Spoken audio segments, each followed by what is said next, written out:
I think I first connected with Michigan when I was doing community foundation writing back in the early 2000s as part of On the Brink of New Promise, and that's probably when I first connected. I might have met Rob before that at some conference, but when we started looking at community foundations, everybody pointed to Michigan.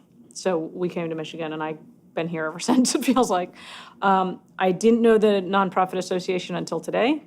I don't know the Services Commission, and I know Grand Valley and the Johnson Center. I served in some capacity when Joel first moved there, thinking about the curriculum, and I've been aware of it, and its holdings ever since. The two ways that I know Michigan best, that's actually true. So it's the role of the regional association and the ways the community foundations are connected to each other, which aren't distinct realities. So I think Michigan has a well-deserved and accurate reputation as being an association and a community of funders that pays a lot of attention to state policy, much more so than I'm aware of in any of the other regional associations. Why that's true, I don't know if it's because it's a very densely populated association with a single state, so that may just be something like that. I have a feeling it's more than that. The other way I know Michigan that has sort of lived up to its billing, in my experience, is the way the community foundations connect to each other. They are they're very well networked. The leaders talk to each other. The Youth Advisory Committee, I think that whole process connected community foundations. I know over the years there's been talk and work and reality in building out shared back offices, particularly in the UP. And so my experience as an outsider is if there's some idea or trend about community foundations working together, the place to look to see if it's real has been Michigan. The whole Youth Advisory Commission, I'm going to get the words wrong, but the YACS, I'll get the acronym right. That's an idea that I don't know if it was really fully born here, but it certainly came to full fruition here and attracted the attention of community foundations around the world, around the country and around the world, no doubt about it, even if they may have tried it beforehand. There was a sense of connectedness and doing it together and reach that was different from sort of individualized foundations with youth committees. So that's one example. In terms of direct liaisons between an association of grant makers and the state government in not just sort of soft ways, but official ways. I mean, really hard ways like tax credits, and I don't know if the governor still has a liaison to the philanthropic community, but I think you were the first state to create that. Those are, hard evidence of a set of relationships and and I'd say an area of focus that I know regional associations and some sort of subgroups of foundations are trying to make happen in other places, but they're following your lead and may not be catching up to you. That would be a great chronology to unravel. I will say that I think the standards movement and certainly the national marketing NMAT, that work, which I think has roots here in Michigan, was transformative for community foundations around the country. I think there's been a good solid decade where that set of activities, both in its specific concrete outcomes, like having standards or sharing marketing materials, they met those goals and moved on. But as important is the set of the network of community foundations around the country and the way they certainly don't act in lockstep, but they are still today a much more identifiable subset of the field of philanthropy, I think, than family foundations or corporate foundations or anything. There's sort of a body of work there that ties them together, that defines them, and that they connect around that's identifiable. It's beginning to change a little bit, but it held strong for a good decade. It's hard to, and this is not meant to any individual, but being the president or CEO of a multi-billion-dollar foundation, it's a hard thing to reconcile in my head that that's a servant leader.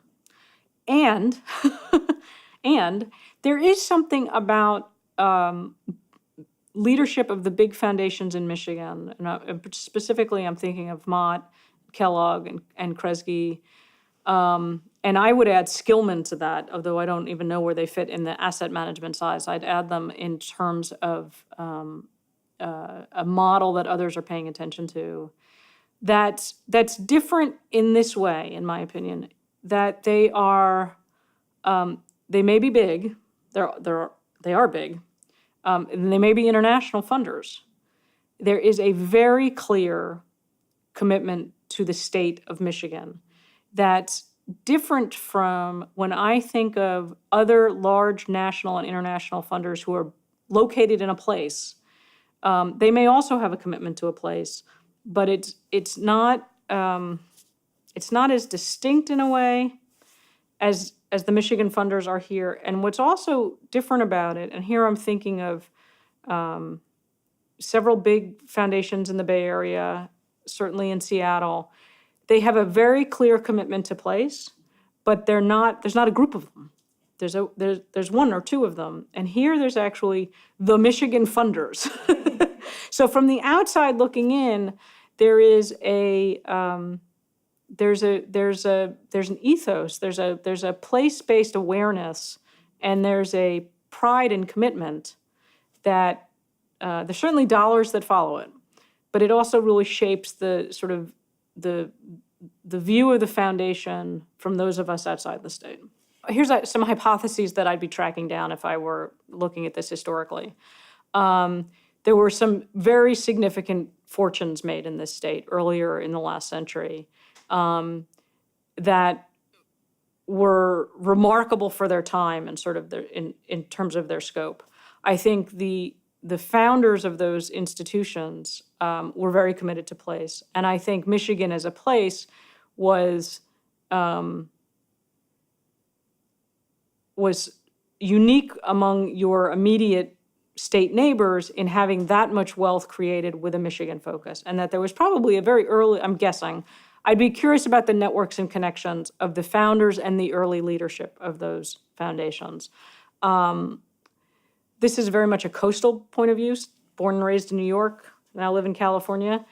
I would imagine that is a possible sort of seedling for then, well, we're here and we can do this together and for ourselves kind of attitude, in a very positive way, pride of place and pride of sort of self-capacity. I don't think that's a word, but you know what I mean. Then I'm going to guess that there were actually behaviors and traits and characteristics of leaders of those organizations who were in positions for a long time to set an ethos. I mean, Bill White is part of that and still part of it. And I don't know the length of terms of other CEOs, but I think you're talking about a period of time, several decades, when it's highly possible you've had a small number of people in those positions for a long time, and their own way of being is going to be very influential. It sets a tone and a culture that can become synonymous with the institution, and it can serve the institution, and that may well be what's happening here. I think it's also, to add to that, it's also a set of expectations that it's not a go-it-aloneness. If the culture and the ethos is set as we're in this together and we're pillars of these communities in this place, that sets a culture and tone of doing it together, which has not been the case in places like New York, where similar fortunes and philanthropies may be based, but there's more of an ethos of we'll do our own thing, not do things together. The other thing that I think is a binding agent here has been then the network of community foundations and the statewide association. So there are sort of reinforcing tendencies for Michigan to do for Michigan and to do well for Michigan. I have found, I think the people here in Michigan who I know and who I respect as leaders are consummately committed to whatever their particular mission is. So if it's the Mott Foundation, it's one thing. If it's CMF, it's another thing. If it's any of the community foundations, it's another thing. They are of that place. They're particularly in the community, for that place, but they are hungry for ideas from outside. Now, I'm an outsider, and I get invited here a lot, so I would see the world that way. But I think there's a constant kind of curiosity and then bring it back home. I've also learned a great deal, particularly earlier when I was in the state more, working with community foundations, working with folks from the UP. There's a kind of leadership that I think that translates into day-to-day, the ways you interact with other leaders, others who you're trying to help, others from other industries, that's shaped by your expectation that you're going to see these people tomorrow, that you're here for the long term, that everybody deserves respect, but that you may not sort of, what's the phrase I'm looking for? There's very little, Michigan leaders are not about winning the battles and losing the war. They're about winning the war. And so they're very focused on maintaining relationships over time. And that comes down to respect. It comes down to listening to people. It involves curiosity. But I think there's really that sort of sense of, we're not going to cut off our nose to spite our face. I don't know how many more idioms I can throw in this sentence. But I thought that was really great. yeah, I think there's a long-term perspective that shapes the way you interact with everybody on a daily basis. So I don't know if this is true or not, but it's lore and I love it. And I don't even know where philanthropy fits into it, but it's really shaped my image of Michiganders. I'm a speed freak. I like to go fast. And I told that to Rob Collier, and Rob told me that there was a luge track in Muskegon. And I said that I'm only ever coming to Michigan again when it's cold and there's snow and I can go luging in Muskegon. And sure enough, he made that happen. I don't know why there's no snow now. There wasn't any snow when I was here last, but I won't hold you guys accountable for that. So Rob took me luging in Muskegon. It was one of the best days of my life. And the story Rob has told me about why there's a luge track in Muskegon is that it is a completely community effort, built around, inspired by a young kid who went on to the Olympics, but that the people of Muskegon got together and built a luge track. And that's philanthropy, that's community, that's philanthropy, and I also got my speed freak dose met. So I sort of have, people talk about their hearts and their minds and all of that. I have kind of a really wonky side of myself, a very academic side of myself, and a very impulsive side of myself. So the impulsive do unto others side of myself was absolutely taught to me by my parents and by my early schooling. I went to a Quaker school in New York, Friends Academy, and it was absolutely just part of what you did, as part of who you are. And I think particularly what was valuable in the school setting was they unpacked that for you as a kid. It wasn't just sort of activities. We were able to try to make sense of it.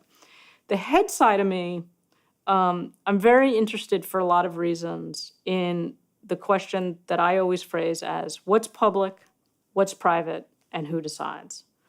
And for me, that's sort of the question of the American government. It's the question of this election. It's a big question.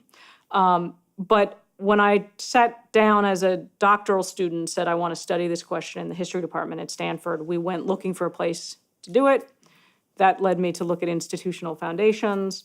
Great place to look at that question, and I've sort of been in there ever since. What I've done since then, I think, with my wonky head side, is made sense of my own volunteering activities, my own charitable donations, my own sort of contributions as a neighbor, and sort of brought this analysis to it that comes from that wonky side of things.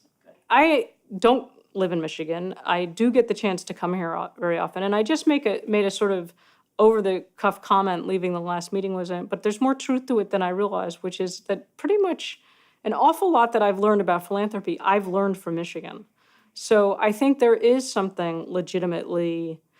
very legitimate, important story here. Now, I did my doctoral dissertation on philanthropy in San Francisco, and I had the opportunity to spend a lot of time in the archives where there is a resource similar to this. There's a long oral history of California foundations and their leadership at that time, and I think it's exciting to recognize this transition moment, this the state, this field in the state is in, and so I'm just really honored to be part of it.